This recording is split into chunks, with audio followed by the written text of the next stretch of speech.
محکمہ ایکسائز کے مطابق تلنگانہ میں شراب کی فروخت ریکارڈ سطح پر رہی۔ صرف دسمبر کے مہینے میں تلنگانہ میں سب سے زیادہ فروخت دیکھنے میں آیا۔ جمعہ کو ایک ہی دن میں شراب کی فروخت 171 کروڑ روپے رہی۔ شراب کے شوقینوں نے پچھلے 5 سالوں میں 902 کروڑ روپے کی شراب خریدی۔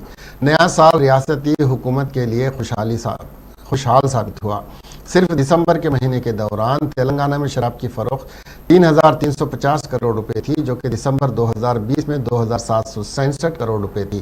جمعہ 2021 کے آخری دن تمام پبوں، کلبوں اور اسٹار ہوٹلوں کو تقریبات منعقد کرنے کی اجازت دے کر اور شراب کی دکانوں کو اجازت دے کر آدھی رات تک کھلا رہنے کے لیے اگر اسے زیادہ نہیں تو تقریباً 105 کروڑ روپے کی فروخت کا تخمینہ ہے۔ محکمہ ایکسائز کے مطابق 2021 میں سب سے زیادہ شراب کی فروخت ریکارڈ کی گئی۔ امید ہے کہ نئے سال کا وقفہ پچھلے سال سے کم ہو جائے گا۔